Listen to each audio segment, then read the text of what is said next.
Is this the end of the Conservative Party? All because Rishi just did one of the worst interviews in television history. When you are wealthier than the king, what do you do day to day to make sure you're still in touch with the kind of struggles ordinary people face? Have you ever gone without something? Yeah, I mean, my family emigrated here with very little, and that's how I was raised. I was raised with the values of hard work. What did you go without as a child? We went out with lots of things, right? Because my parents wanted to put everything into our education, and that was a priority. So what sort of things had to be sacrificed? Lots of things, right? Can you give me an example of all something? sorts of things. Asked twice, hesitant to answer, so I'm going to give you some further context about what child poverty is like in the UK currently. Two main ways the government measures child poverty. We're using the measure preferred by most charities, relative poverty. That means families who live on 60% or less of the average income. And these official figures show us that 3 in 10 children in the UK live in poverty. That's 4.3 million children in poverty in the UK. We have to save some electric and gas for the hot water bottles. We'll just sleep with our coats on. We try not to eat a lot in one day. Even though most of us are really hungry, we have to be careful with our food. My mum finds this weird, but we've never been on holiday. Doesn't matter if you go on holiday or not, you can still be a great person.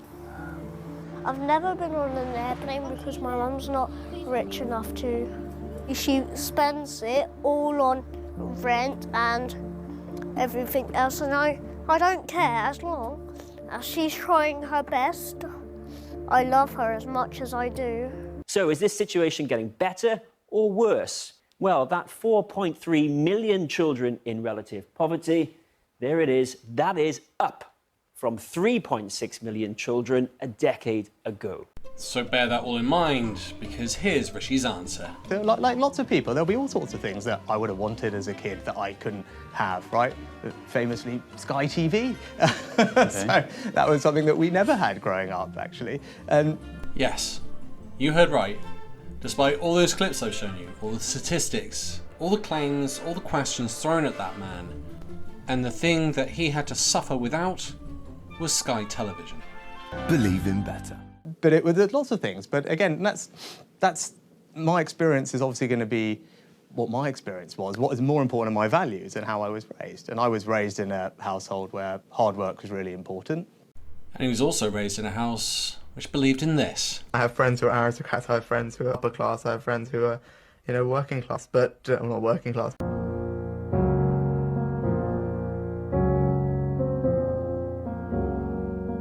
You had to work very hard, and family was important, service to your community was important. Service to your community was important.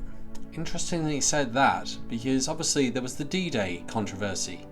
But of course, Rishi didn't just shoot himself in the foot, he pretty much shot himself in the face with the comments he's about to make on the 80th anniversary D-Day commemorations. Very nice to see you. Hey, sorry to I'm have well, kept thanks. you. No, not at all. I know We were you've been in Normandy. Yeah, it all just ran out. There was... Yes, that's right. He is moaning to the people at ITV who've got cameras on him about the D-Day commemorations taking a little bit too long for him. Service to your community was important. Of course. Incredible, but it just ran over everything. Moans again about being at a commemoration service and has talked about the importance of service to the community, and yet he wants young people to... Modern form of national service, and I think it's going to be transformational for young people in our country, giving them the skills and opportunities they need to succeed in life.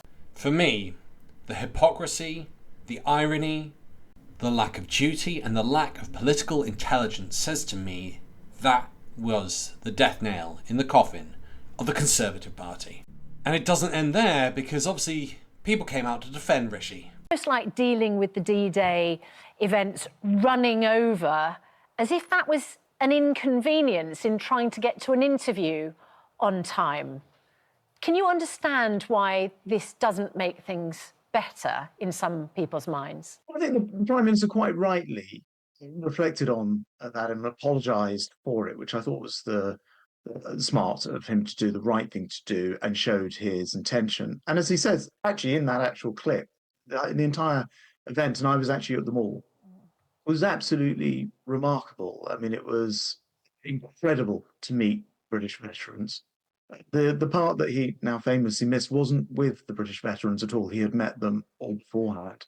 Except the thing he missed, and you're not in some sort of time warp here, he's meant to be in that picture, and he had to go because he needed to get to ITV and have an interview on the D-Day commemorations. It gets worse. Have a listen to Kay Burley and then I'll tell you a little bit more. Late for the ITV debate. He said he was sorry because the D-Day celebrations had run long. Does that not show that he is completely tone deaf when it comes to D-Day? No, first of all, I was at the D-Day events and he was there meeting British veterans. The part that he didn't attend had no British veterans at it at all. No, it's representatives, leaders of all the countries that were involved in D-Day, but also a German Chancellor who was showing that there's some sort of level of unity within Europe again. And he downplayed the importance of it. And that's why veterans were really hacked off with him. And have a listen to this. When a 102-year-old veteran, who many of his colleagues gave the ultimate sacrifice for this country, and he says that he was offended by the Prime Minister, shouldn't he be ashamed? Well, as I say, the Prime Minister met over 2 days in Portsmouth and then in Normandy, all of the British veterans who attended both of those events. And no Prime Minister, I would argue, has done more with and for veterans than this one. Except when it comes to D-Day itself, where he wants to cut it short because it's more important for him to actually be out on campaign in the UK than it is to be at the D-Day commemorations. And this is where it comes down to that political savviness or lack of that I talked about earlier. Other political parties had all turned around and said they wouldn't campaign during those 2 days, so the full focus would have been on the Prime Minister. It also meant that he had 2 days off from actually campaigning and shaking hands and all the intense workload, and he could have sat back, talked to world leaders and looked like a Prime Minister. Instead, he decided that it wasn't that good an idea to stick around. It was better to go and get an ITV interview on D-Day. You can't make it up. It's stupidity at another level. There weren't any British veterans at the... Keir Starmer stayed. There weren't any British veterans there. And he had spent a huge amount of time, not just at the formal events. It was a joint operation 80 years ago. That's what they were marking. And in fairness, Kay, he's apologised because he recognises, and I think a lot of people in that situation, a lot of other and he apologised for being late for a TV debate because the event ran long. Shaps totally ignores the 102-year-old veteran being angry, focuses on Rishi and the fact that the veterans weren't there, even though, as pointed out by Kay, it was about unity, especially, and this was pointed out as well, have a listen to this. And it doesn't end there. A very arrogant Conservative tried to double down on the position, suggesting that Rishi had done everything correctly. He was soon put to task. And then he comes back, and what does he do? He apologises for being late, which is another insult to the veterans as well, because he'd rather be with the ITV studio than he would with the veterans. It's just basic courtesy, isn't it? If you're late, you apologise for being late, don't you? No, you say... You don't say to the interviewer who's been waiting for you, I'm very sorry I'm late. Well, he said he'd been at an incredible event where he met dozens of veterans, and he turned up late and he says, I'm sorry. That's just good manners, isn't it? No, the good manners would have been to stay with the veterans. Well, that's the good manners of the veterans. And he's made that clear. Wow. Thrown under the bus by his own Conservative member, who tries to defend him and utterly fails. I truly believe that's up there with some of the biggest political gaffes in British history. Well done, Rishi. Rest in peace. I'd love to know your thoughts. Do you agree with me? Do you disagree? Leave your thoughts in the comments. Once again, thank you to all of my Patreon and YouTube supporters. You keep this channel going and growing. If you liked what you heard and you got this far, I assume you do, please consider becoming a Patreon and a YouTube member. Once again, thanks for listening. Bye for now.